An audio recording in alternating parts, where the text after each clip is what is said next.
Hello, and welcome to American Aupair Host Mom. I'm Lisa, and today I'm going to give you some tips on how to have the very best handbook for au pairs possible. So if you clicked on this video, you probably already have a sense that this is pretty important, but I want to stress two things. One, your handbook is an excellent tool that is going to increase your chances of matching with the right au pair. And if you haven't already thought or had some thoughts on how to match with the right au pair, I'm also going to suggest you check out the video up there that is on interviewing. But this goes hand in hand with that. The au pair handbook and interviewing are connected. So that's the first reason why you need a great handbook, is it's going to attract and get you to your soulmate au pair who's matched and custom for your family. The next reason you want a really great handbook is it's a great onboarding resource.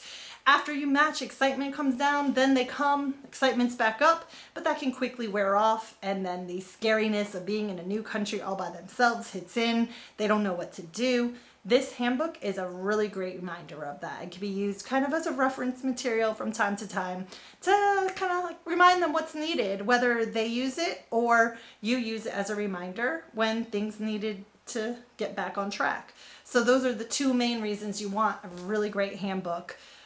Next, I'm going to talk about what should be in your handbook and how do you write a handbook. I actually used a lot of great resources in the past to initially make mine, and hang out for the end of this video because I'm going to give you a lot of great tips and resources of where to find those things.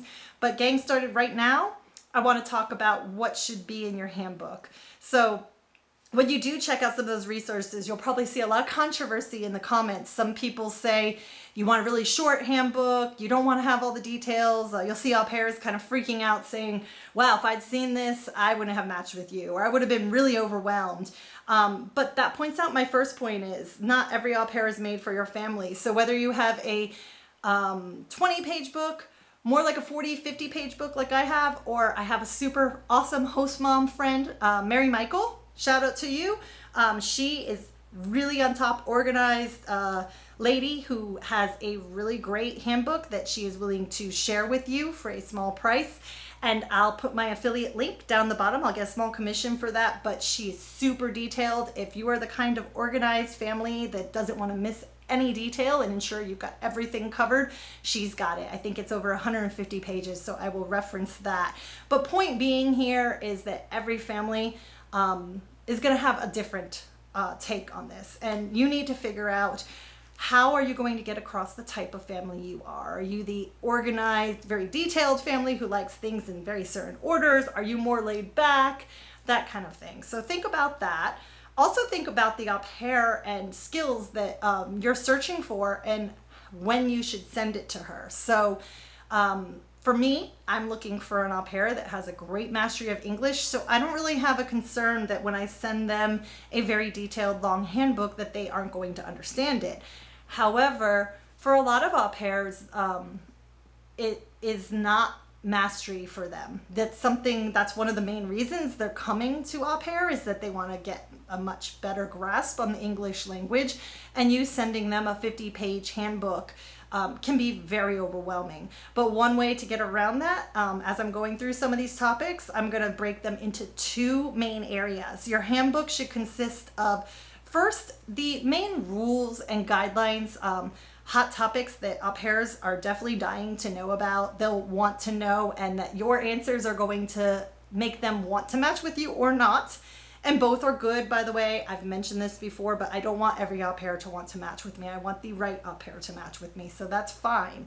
You want to give these answers sooner than later, and in my opinion, you'd want to give them after you've interviewed your au pair at least once, and you have a pretty good feeling that they're one of the top candidates that you're likely to pick. If that's the person, go ahead and send them at least excerpts if they're not very good at English. If they are very good, send them the whole thing. Some people wait a little bit longer, but I definitely don't think you should wait till match to at least share sections of your handbook. So let's get on to what are those things that you should share before you match. So there are several. But here, in no particular order, are some key topics that you want to know how your family is going to deal with these topics and have them pretty well documented in your handbook. Hopefully you're talking about this in the interview already, but again, a lot of excitement, things fade. This makes it very clear in writing what your policies are. So vacation time. Obviously, there's the federal guidelines that your au pair has to get 2 weeks off, but you both need to agree on when that happens. So how do you do that?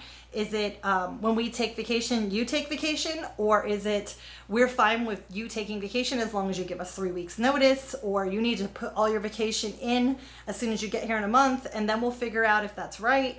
There's lots of different ways to handle this. So you want to talk about how you do that. And maybe this subject also comes into, are they all going to be welcomed on your vacations, and how is that handled? Schedule is a big one.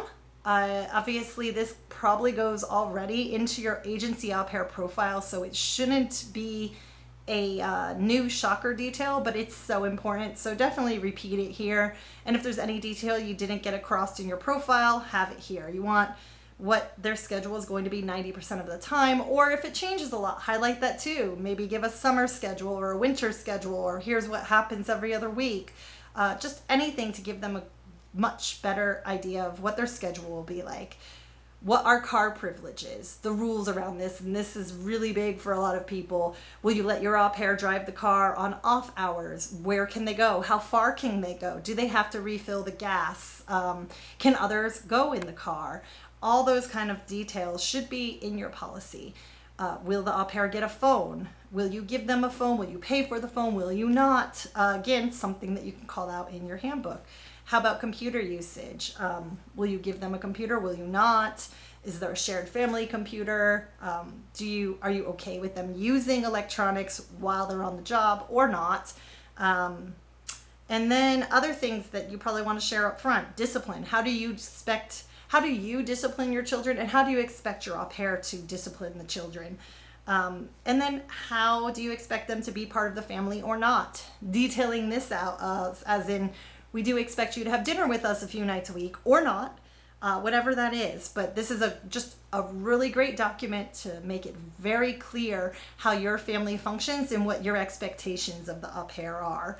So another one are if you have any webcams or nanny cams in the house, definitely want to disclose this up front, and you probably want to disclose this in your handbook and state where they are and what they're used for. Another areas that you want to disclose before you match are what are their kid-related chores? Are they going to be doing the kids' laundry? How often? Do you expect it to be on a certain day or just in a certain frequency? Are they cleaning the kids' rooms, or do you want the kids to help? All these kind of details should be there. Is there going to be a curfew for your au pair or not? And if there is, what are the details to that?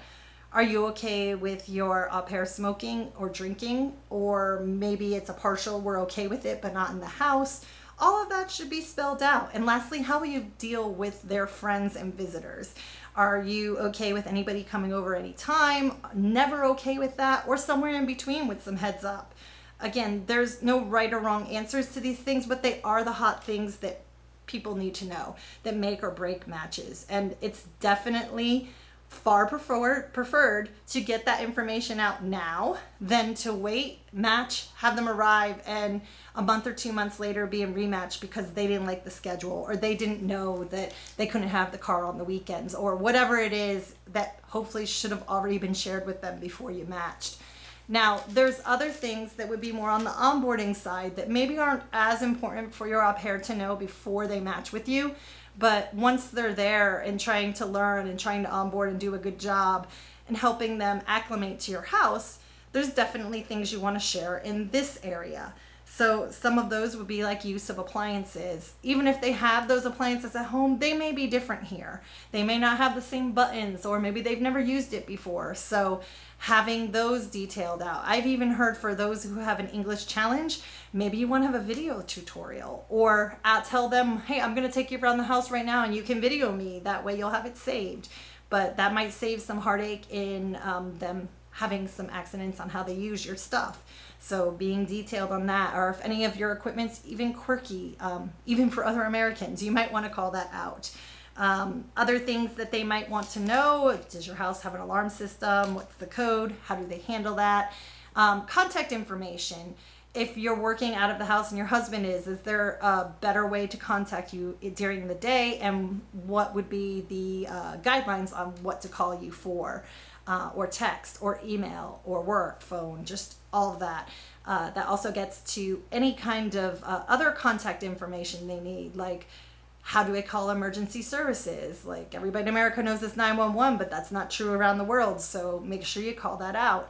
Make sure you have all the numbers for other emergency services like poison control, the fire department, anything that hopefully they'll never have to use, but just in case, it's there. You may also have neighbors that you feel comfortable with, that they want to be able to contact. You want to let them know, are their kids allowed, or your kids allowed, to go to the next door neighbor's house? Are they allowed to stay there? All that kind of information on the day-to-day basis. Speaking of the kids, you also want to let them know your kids' rules. Like, are you allowed to take them to the park during the day, or take them to the mall, and what can they watch, and what's their screen time, if any? And then, introduce them to some key areas that your kids might want to go that you're okay with. Like, hey, here's the local playground, here's the local museum. You might have a little map in your handbook that points these things out.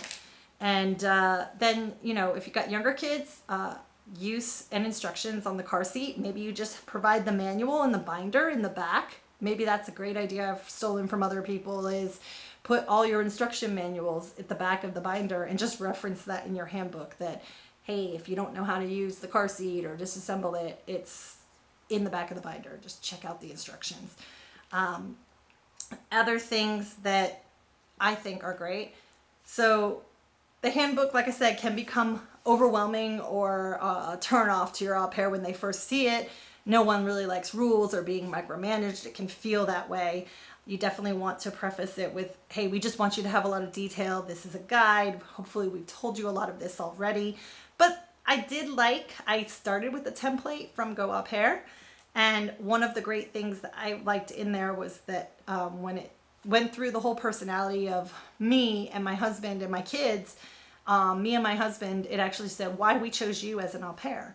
And so that was a point to remind her that she was special, that we're giving her this handbook, but she's more than all these rules, So I like that touch, and maybe even putting that up front, putting some positive things in there about, hey, welcome, we're so excited for you, this is why we chose you, we're trusting you with our most precious gifts, this is a reference book, talk to us if there's concerns, that kind of thing. I really like that. And if you already have had an au pair in the past, then a great thing to do would be to put a section entitled Tips from Our Previous Au Pairs. Go Aupair had this in regards to discipline and personality of our kids. So it was kind of, hey, here's what my past au pair thinks you should know about my children. But you could definitely flip this to any section. This is what you should know about the community, or this is what you should know about the appliances, whatever your au pair throws in there. So definitely at the end, before your current au pair leaves, maybe ask her what she thinks some good tips and tricks would be to add, and go ahead and put those in there. So those are a lot of key topics. Like I mentioned, resources that I would go to are, I can't remember if I said this, but aupairmom.com. Right at the top of their website, they've got parent resources there. And then you drop down and there's a part 1 handbook and a part 2. Part 1 is something that one of the experienced host moms just shared. It was her take on it. It's very different, but very cool. And then there's a part 2, which was from a cultural care template, but had been filled out by someone. And when I talk about drama, go read all the comments in there. You will see that people have all varied opinions about when you should send stuff out, whether your rules are right or wrong, but the truth is they're yours, and you should be okay with them, and so should your au pair. So that's why I'm a big fan of sending them out early. So there was aupairmom.com. I already mentioned that Mary Michael Team Parent, they have great resources there, including a sample handbook for you with tons of detail. And if you go and just go into a lot of these Facebook groups, they're also sharing their handbooks if you ask. I find sometimes you'll see somebody post that with somebody share the handbook and then they'll private message it to you. So take all these tips in mind. Definitely check out your agency. Most agencies do have a template. Read all of that and then build it and customize it and then review it every year. It needs to be updated. Reflect on what you've learned. Add that in there. And last big tip, and this is even for experienced host parents, I am sure we are all missing this right now because 2020 has been crazy, but all the more reason that this is needed. You need a COVID policy in your handbook now, right? That I think is the number one topic in all the Facebook groups I've seen for host parents is how do you deal with COVID? Do you have quarantine rules? What can your au pair go out? Can they not go out? If they go out, where can they go? All of that, key to obviously discuss in the interview, but key to get in writing and have in their hands. So that brings me to the end of all the ways to ensure you have the best au pair host family handbook, ensuring you get that right au pair. And speaking of that, go ahead and check out this video on how to interview and match with the very best au pair for you. And I also post some other useful, popular videos here that I hope you find useful. And if you do, please don't forget to subscribe, ring that little bell so you get the notifications, and I'll see you again soon. Thank you so much.